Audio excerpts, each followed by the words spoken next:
Okay, what's up guys? Hope all is well. So we're continuing going over the book, The Indisputable Truth, which brings compelling evidence for how you know God exists, how you know the Torah, Judaism is from God, and purpose of life. And I forgot to mention before, in the first class, like the topics this book covers. So this book, when we go through this whole series, going through every page in the book, we're going to go over topics of how you know God exists, refuting major world religions and beliefs, like basically going through Christianity, Islam, Buddhism.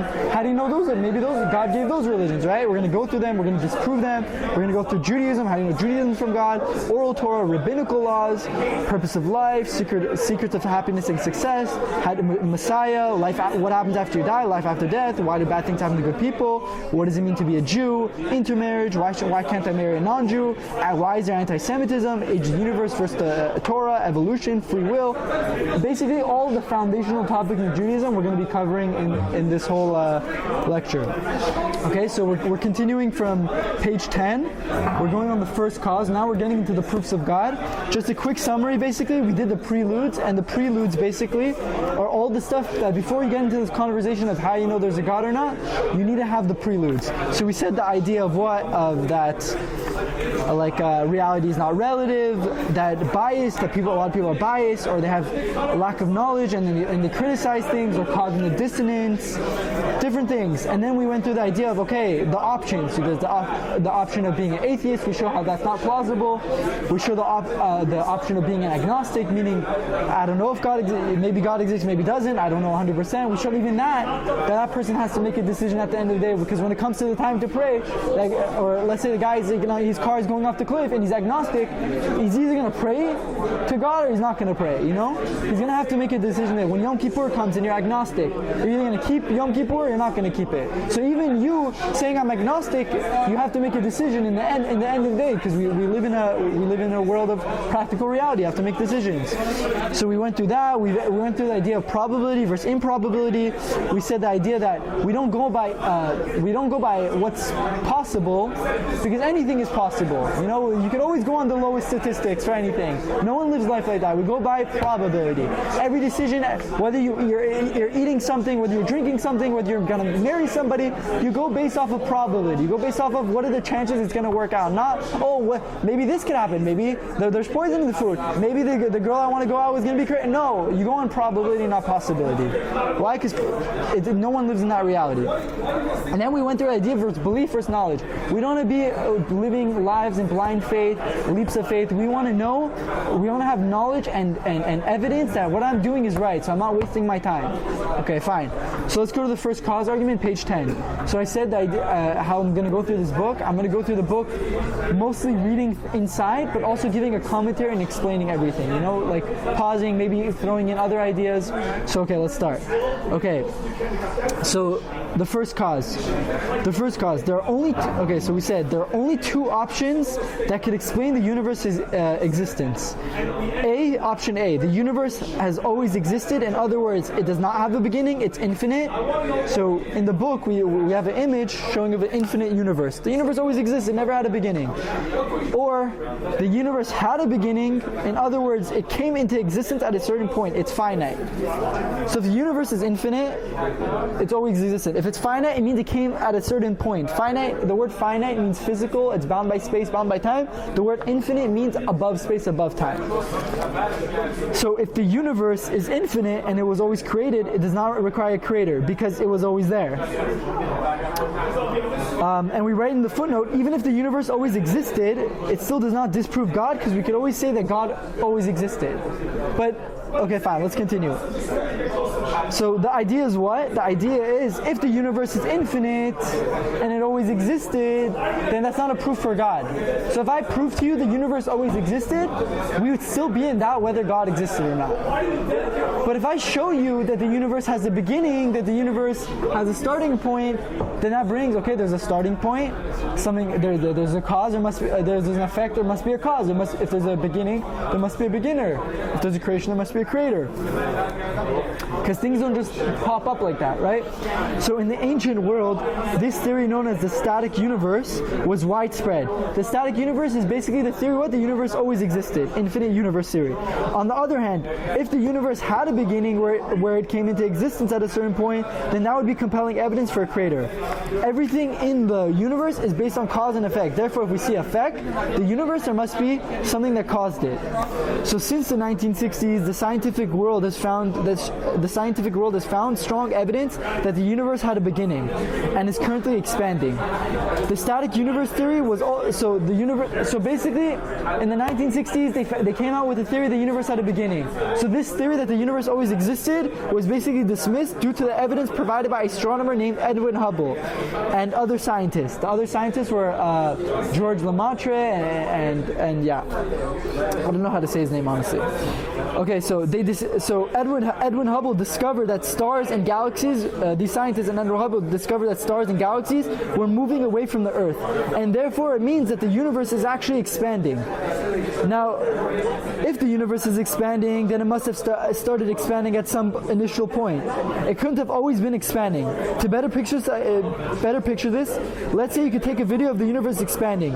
If you were to rewind the video fully, you would then see that the universe had a starting point that was much smaller compared to how big it is today.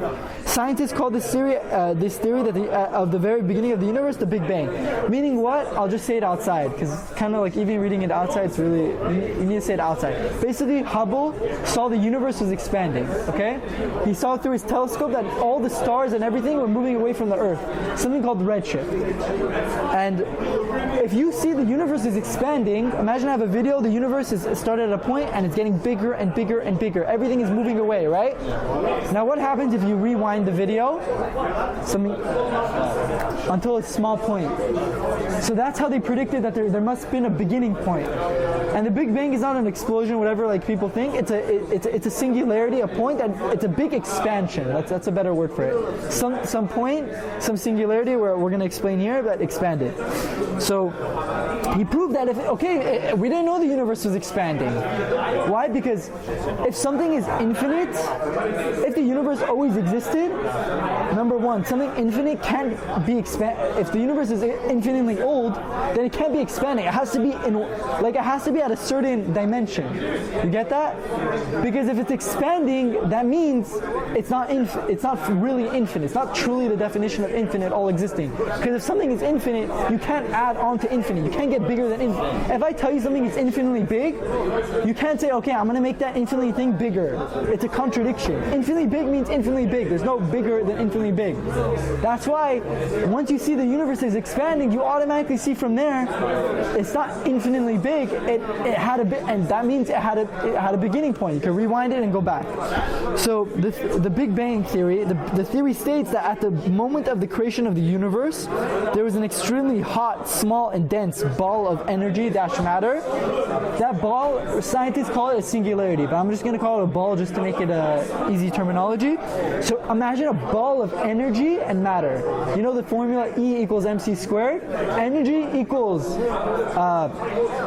E equals m mass times the speed of light squared. So all the energy you see in the universe is basically atoms and molecules, things that have space, take up mass, right? Mass is weight, times speed of light. Basically, it's atoms and molecules moving at a very fast speed. That's what energy is. Okay? So if I took up my phone and I broke apart all the atoms and molecules, right? And I sped it up so fast, it turns into energy. That's basically what energy is. So imagine there's a singularity, a ball. At the beginning of it, there's nothing, no sun, no moon, no stars, just a beginning point. Eventually, okay, So when we say dense means everything you see in the universe, the stars, the moons, the earth, everything was combined into that point. Why? Because we say an atom is 99% empty space. Atoms and molecules, yeah? Like, they're 99% empty, so why does it feel like, what do you mean, this is 99% empty space? Yes. But why does it seem like it's an object? Why is it solid? Because the atoms are moving so fast, it's giving you an illusion that there's something there. It's like a fan. If you have a fan off, you can stick your hand through. When the fan is moving so fast, you can't stick your hand through. Why? Because the material is moving so fast. So eventually, this extremely hot, like whatever, so small.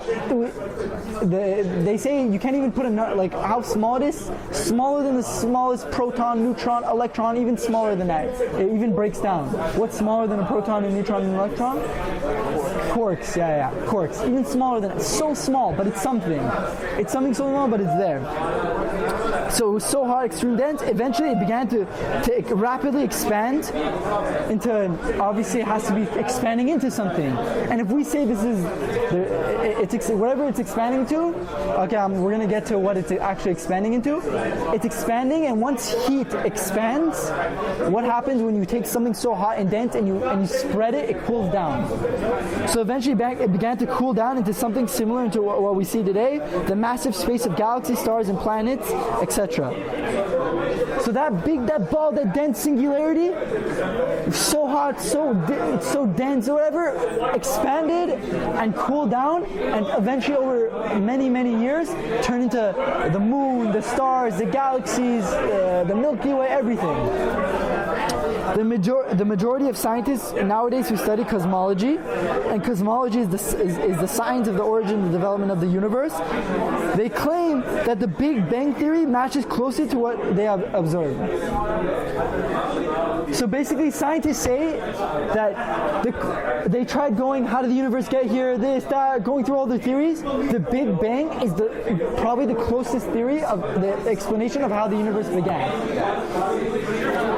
Now that we know that what the Big Bang is, now there's an obvious question. The next question we can ask is, what was before the Big Bang? If the Big Bang is the first thing, from that moment, everything else, time and space. Albert Einstein said in the theory of relativity, we know this from the theory of relativity, that you only have time once you have space. Once you have material, then you have time. If there's no material, if there's no space, there's no time. Space and time depend on each other. So if the beginning of the universe, let's say scientists say the universe is 13.8 billion years old. So let's go 13.8 billion years ago. That's when the Big Bang happened. That was the first matter and material in the world. What was before that? So the theory that explains this is called ex nihilo theory. Ex nihilo, which literally means something that came from nothing. This theory explains that before the concept of time and matter means material objects, like things. Before the Big Bang, there was a state of nothingness.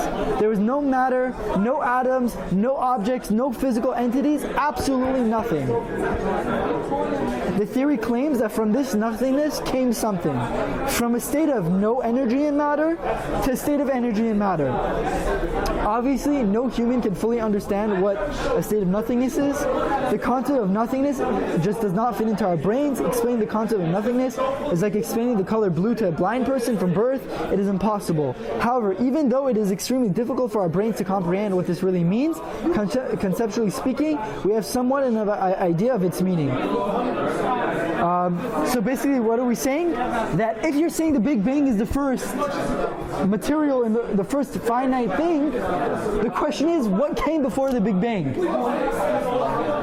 So we're assuming it's nothing. Maybe it's something else that's a finite. Maybe it's something else. So we're going to get to it. But the point is, that's what we're saying. What's nothingness? Now, that's a really deep question. What is nothingness?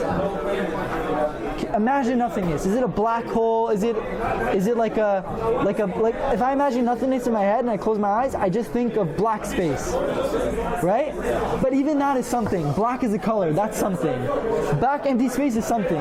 So whatever it is, it's above our comprehension. We can't understand what nothingness is. But conceptually, we know nothingness is nothing. It means nothing is there.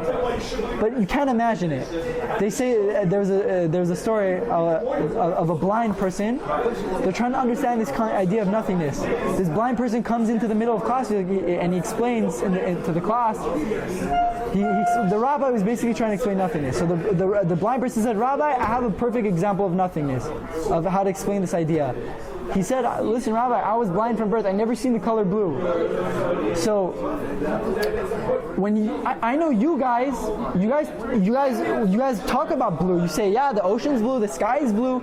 And he says, the blind person says, "Listen, I understand what round is, I understand what square is, but I just don't understand the colors are. I don't understand blue, I don't understand green, I don't understand anything. But I know when you guys talk about that, you're obviously, unless it's some big conspiracy theory, right? There is a color blue, there's a color green, even though I don't see it. But just because I don't see it doesn't mean it's not there.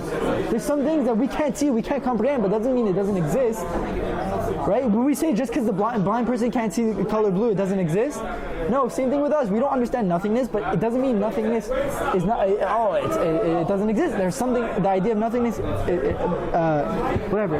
That idea still applies, whether we understand it or not. So we said that the Big Bang started with a singularity of matter, expanding and cooling down. If that is the case, let's examine the first law of thermodynamics, also known as the law of conservation of energy, which states that what? So this is a mathematical. This is one of the laws of physics. Energy can neither be created nor destroyed. Energy can only be transferred or changed from one form to another. Meaning what? All the energy you see this book here, you see the food on the table, you see this table, that is all energy that was just shifted from form to form. So this table started as a tree, it got converted, energy was put in, and to build it as a table, right? But the table didn't come from nothingness, it came from something. So the universe, if we see everything, you can't create new things. Energy can't be created or destroyed. So the question is, if the energy of the Big Bang, where did that come from? Energy doesn't just create on its own. How did that get there? With that being said, the big question is, who or what started the universe? Who started the Big Bang?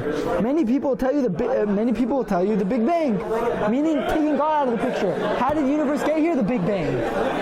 Forget God. Oh, that's the Big Bang. That's how the universe got here. But again, that doesn't answer how the initial energy and matter got there in the first place. It just explains what happens once there's a small ball of energy and matter. The real question is, how did the matter get there in the first place?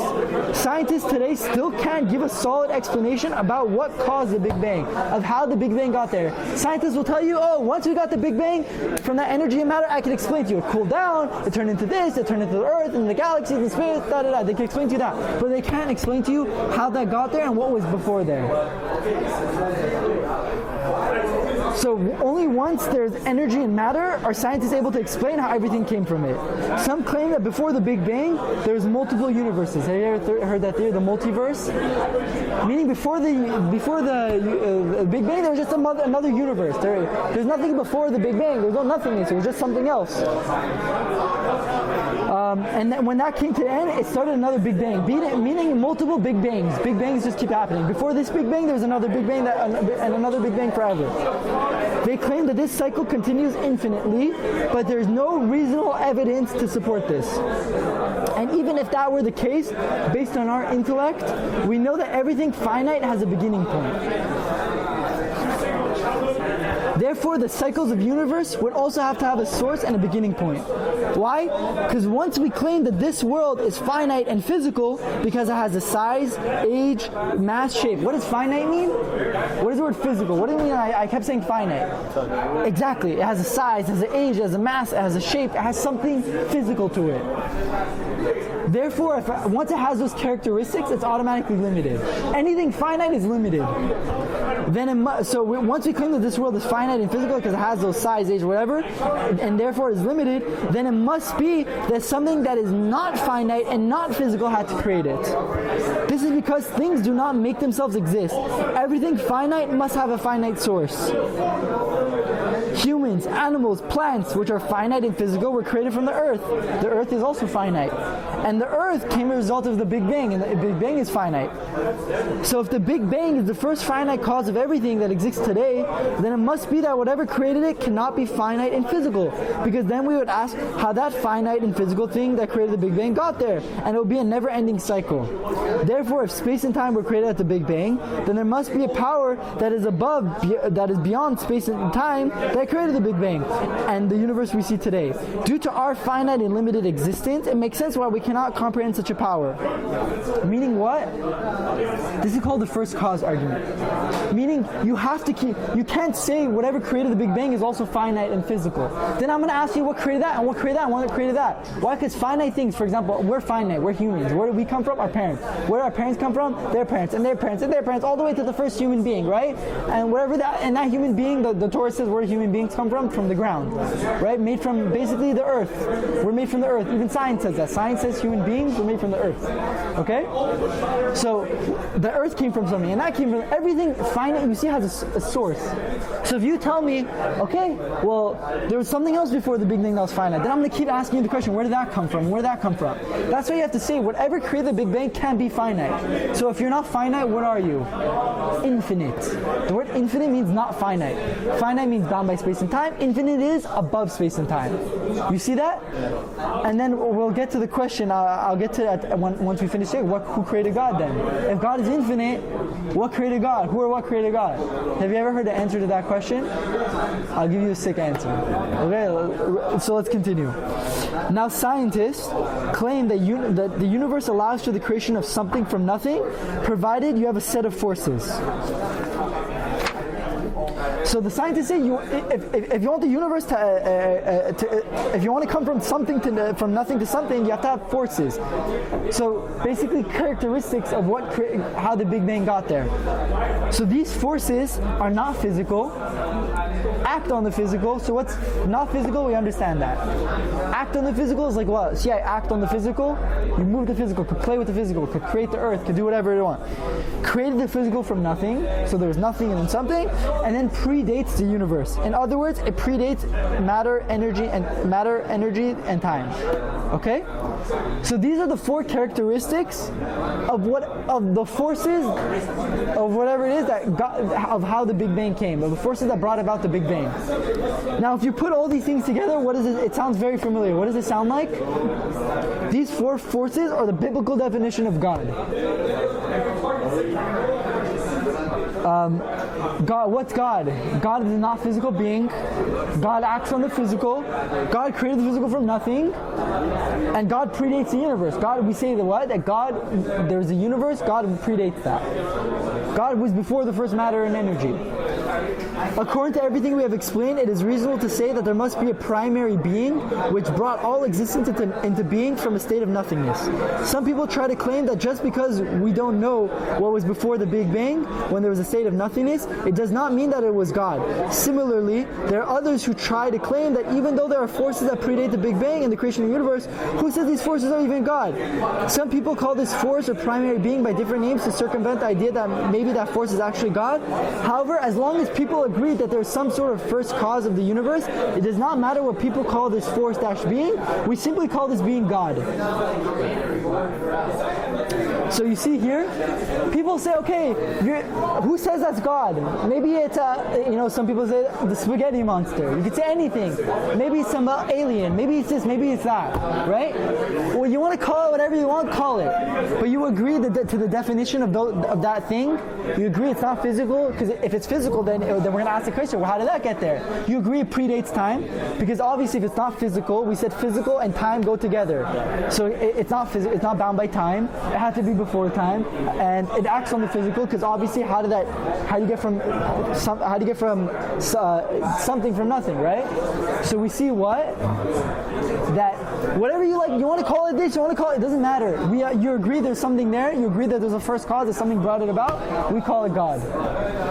Okay, does that mean that God runs the world and he's actively involved with it? We'll get to that. By the way, I heard a beautiful explanation that fits in all together, and once you know this, you understand how do you know God's still involved with the world. Well, it's really good. Once I finish this, I'll explain it. A couple questions we need to go about still. So you get the idea? Makes sense? Okay, so they admit, even the atheist says, okay, something must, if there's a Big Bang, something calls it, okay, he doesn't want to call it God, don't call it God, but you admit there's something there. Okay, fine. Moreover, the Big Bang only explains what happened once we got the energy and matter, and therefore it could be an explanation of how God created the universe. The people who attempt to use the Big Bang as a proof that there's no creator are mistaken. The Big Bang theory does not specify what caused the creation. So a lot of people basically say what? That, oh, I don't believe in God, I believe in the Big Bang. The Big Bang is the best proof of God. The Big Bang could be how God brought their universe. You don't have to use the Big Bang. People say, oh, Big Bang disproves God. No, that's not true. The Big Bang doesn't disprove God. It's the greatest proof for God. It's God's method of how he brought the world into being. By the way, Jewish mysticism, Kabbalah, if you learn, the ideas of Tzimtzum, of how God brought the world, the secrets of creation, the secrets of Maaseh Bereshit, if you go to Ramban's a commentary on the Torah, he literally explains, he brings down a lot of Kabbalah. All these ideas is in Kabbalah. How there was nothingness, and from that nothingness came something.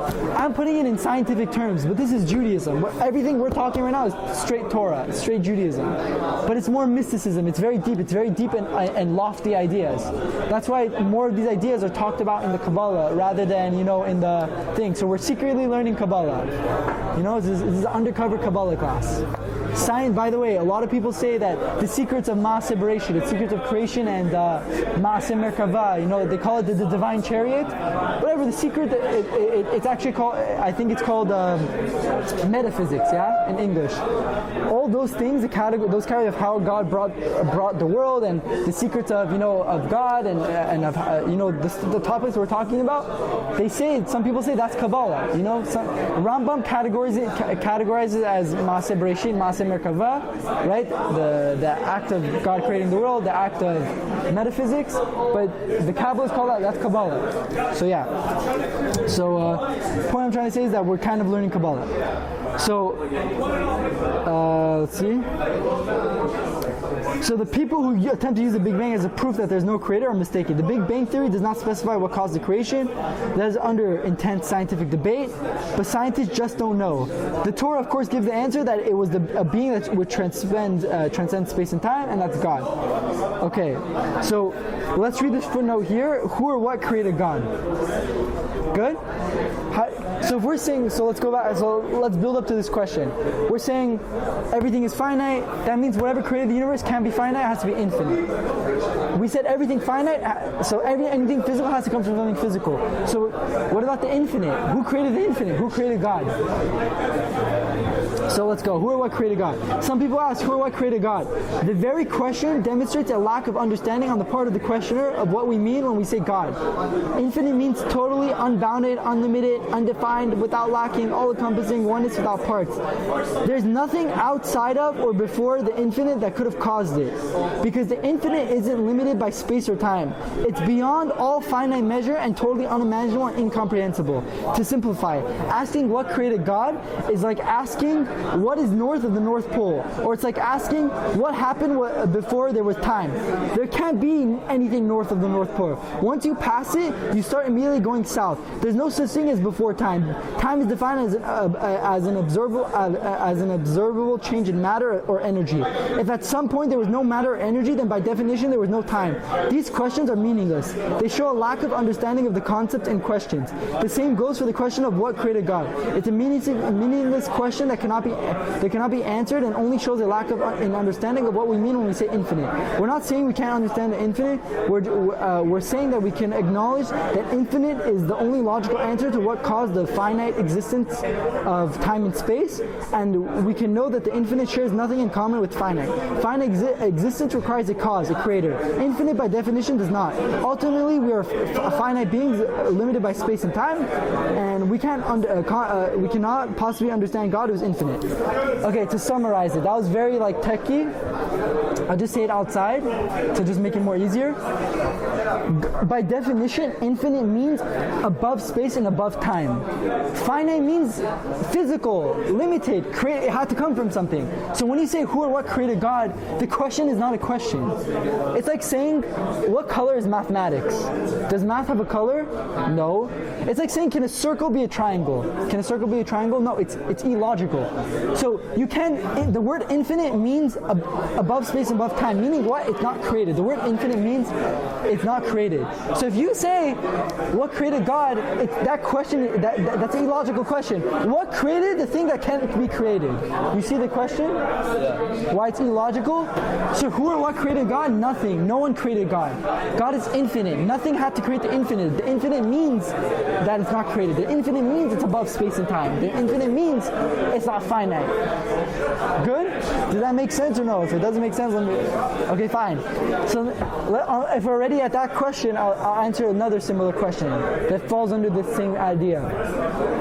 Can God, a lot of atheists try to disprove God. This is one of the disproofs they bring to disprove God. If God is infinite, infinite means all-powerful, all-encompassing, omnipotent, all-powerful, can God create a rock so heavy that he can't pick up? Ooh, okay, that's basically what we're saying. Wait. Meaning, what's the question? The question is, if God is so infinite, then he should be able to create a rock that's so heavy, right, that he can't carry. But if he can't carry, then he's not infinite. So it's a contradiction. You see that? If God is infinite, then he can carry the rock. But if he can carry the rock, that means he can't create something so heavy that he can't carry. You see the question? Yeah. So what's the answer? It's a logical impossibility. It's the exact same answer as the created. It's an illogical. What did you say? It's a logical possibility. It's like asking for a square circle. Exactly. It's an illogical possibility. Meaning what? It's not a question. You can't say if you say something is infinite, then by definition you can't say oh, God is heavy that he picks up a rock. He's so strong that he can pick up a rock. What do you mean, God? It's going against. It's like saying, can you carry it's like saying, yeah, can you make a square? Can you make a square that's a circle? Or can you make, what's the color of mathematics? It's not a question. What's north of the North Pole? Nothing. That's the north you could get. It's not a question, basically. Right? Okay, good. You know what? Now that we're already on this topic, so we'll get to the intelligent design, and we'll get to the other arguments. But let's put it this way: the question is, if God, a couple questions. If God is infinite, okay, how do we know that God didn't just create the world and leave? It's going to connect with the infinite and finite. How do I know that, okay, God's infinite, that's great. How do I know he didn't just create this world and bounce? Meaning, imagine I make a clock. And I leave, the clock runs on its own. How do I know he's involved with this world? How do we know he's actively involved with the world? He's running it, he's sustaining it. Maybe this infinite being created the world and left. Now all these topics interline with the first cause. Once we say there's an infinite being, right? A first cause. So let's answer the question. So to answer this question, also I'll tell you another question. If we say God is infinite, if God is infinite and the universe is finite, how can the infinite, which is all-encompassing, be with the finite? How can the infinite and the finite coexist? Good? Do you see these two questions? These two questions are really the same question. So the idea is what? That we say God is infinite. Let's answer the second question because that's really answering the first question. If we say God is infinite, why can't the finite be with the infinite? Is it related to the fact that he's everything? I wrote it down really good of how I was going to say it. Okay, I'll tell you how I wrote it down and I'll explain it. So we said the question, how do you know God didn't just create the world and leave it to run on its own? Meaning God is not really running the world and controlling what happens, He just left it on autopilot. And that's basically, in Jewish terms, how do you know there's hashgacha pratis? How do you know God's watching and running the world? So the answer, once we accept the idea that there's an infinite being that created a finite world, it doesn't make any logical sense to think that the finite can somehow be separate or independent from the infinite. The finite can't exist independently from the infinite and can't function independently of the infinite. In other words, the world can't exist separate from God, the infinite, because you can't be separate from the infinite, as infinite is all-inclusive and all-encompassing. You see that? Meaning, God is all-encompassing. God is infinite. Yeah?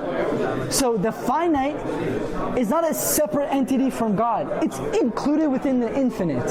Okay, let me keep reading it, and it's a good explanation. I just wrote this down today. The question arises from the idea that I can, for example, create a car or a computer, turn it on, and then it just runs. This means I can make things that exist on their own.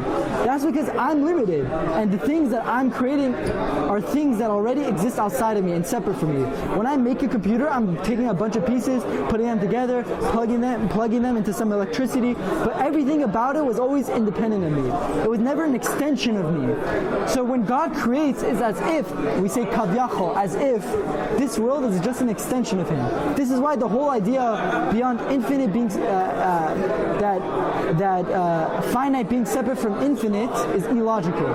So I'll give you I wrote an example. A parable to help us understand this idea is to think of it as if you're imagining a tree. Imagine you're imagining a tree in your head, or imagining a car. So instead of creating a car or planting a tree, a seed and growing it into a tree, when you create it in your mind, that tree is in your imagination, is a part of you. It exists because you brought it into existence. It'll exist as long as you continue it to exist, and it will do whatever you want it to do. You want it to be an apple tree, it'll be an apple tree. You want it to be an orange tree, then you want its leaves to fall off. Everything about it at every moment is just a revelation of whatever you want it to be, whatever you imagine it to be. So when we talk about God's will, right, God's imagination in a sense, ultimately that's what we're talking about. God's will is that Hashem reveals, God reveals His will into the world at every moment. Everything happening, everywhere is always just God's will. So long as I imagine the tree, it will exist. So too the finite, which depends on the infinite. As long as the infinite wills the finite to exist, the finite will be there. But without the infinite, the finite will never exist. Asking if the finite can exist without the infinite is no different than asking if the thought of a person can exist without the person. No. The thought only exists because it depends on the human to think it. So too, the infinite physical universe depends on the infinite God to exist. Therefore, we see that because the finite universe depends on God's will for it to exist, God must be involved with the world. He didn't just create it and leave it on its own, because the universe constant existence is dependent on Him and His will for it to exist. This is why it must be that God is involved with the world, hashgacha pratit, in what we say in Judaism, and then just create it and leave it on its own, like some people think. Okay, to summarize that, how do we know God is running the world? The idea is what? That the finite, if you say that God left the world, He created the finite and He left. He's not involved with the world, right? Because we proved that the infinite created the finite. But how do you know the finite is still involved with the infinite? Because finite can't exist without the infinite. And the example we gave, which is the best example, the example is, imagine I'm imagining a tree, right? The tree only exists as long as I will it to exist, right? The tree, if I stop imagining the tree, it stops existing. The tree is dependent on my will for it to exist, my imagination, right? So too the universe. The finite is basically, quote unquote, God's thought, God's imagination. God, quote unquote, I'm giving an example, obviously it's an example, don't take it literally, but just for us to understand this idea, God is basically imagining this universe. Imagine this universe is in God's quote unquote brain. Obviously it's not physical, right? So as long as God thinks the universe, God imagines the universe exists. The finite exists. But once God stops imagining the finite, the finite is gone. So the finite, if the finite was its own entity, then you're right. We could say that that God created the world and left. But if the finite depends on the infinite, and the finite is attached to the infinite, and the infinite is willing the finite to exist, then guess what? You can never have a universe. This universe won't exist without God willing it to exist. It's no different than saying the thought. The thought, a person can think whatever it is, but if the person doesn't exist, the thought doesn't exist. You understand that? That makes sense? The universe, so the finite can, if the infinite doesn't exist, or the infinite is not involved, the finite can exist. That's how you know, that answered the question of how you know God is running the world. Because if God is willing the world, and God is, again, like the example we're giving, He's thinking the world only exists because God's thinking about it, that means everything that happens in the world is God is causing. God, the reason the atoms and molecules are is because God is willing that to exist. The reason why everything you see, that's God, God's running it. Good? By the way, so that leads to so many different questions. Then how is there free will? If we're just God's imagination, how is there free will? That also leads to the question, if God's running the world and God's involved with everything, why do bad things happen to good people? You see, everything depends on this ultimate question of, there's a finite being and this infinite being, right? There's infinite being, and this finite world depends on this infinite being. So now that also answers the question of, how can the infinite and finite live together? That's a contradiction. It's not a contradiction. Because if we're saying the finite is not really anything, it's ein od milvado. You know the idea in Judaism, ein od milvado?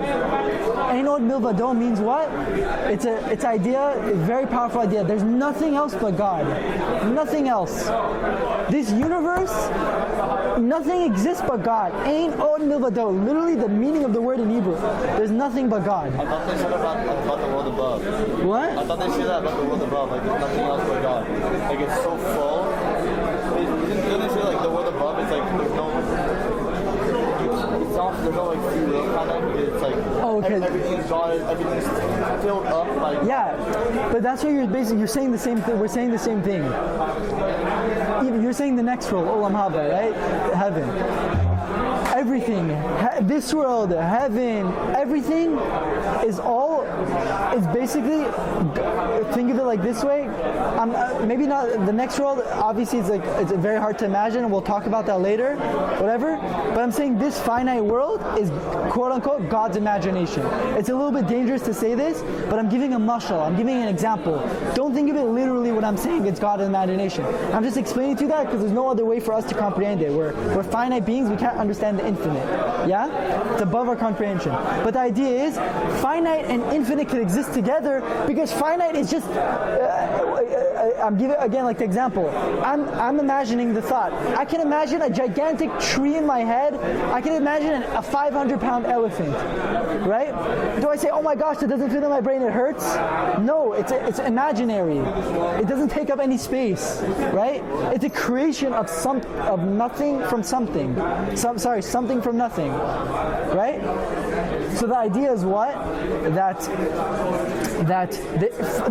it's not a contradiction. Oh, we have infinite and finite. They can't exist because infinite is so great. They can't exist together. No, finite is in the infinite. Finite is the infinite's imagination, meaning they both could coincide. It's not there's this and there's this. Finite is nothing. It's really ein od milvado. It's just God. It's just Hashem. Good? Okay. So that answered that. So we answered the question, who or what created God? We said what? No one created God. God, the definition of infinite means nothing created. Then we answered the question, did God just create the world and leave? Is it the clockmaker theory?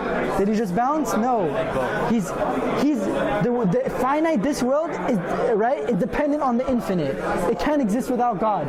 Therefore it must be God is running the world, because infinite is all encompassing. It includes everything. Then we answered, what about finite and infinite? How does that go together?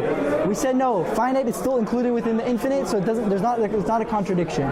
So I think that's there for that. We did a good amount of time. We'll do the next argument of proof of God. So we just did the proof of God of first cause argument. We proved that there must be a first cause, an infinite being that created the world. Next time we're going to go over to the other proof of God, the intelligent design theory. So let's end here.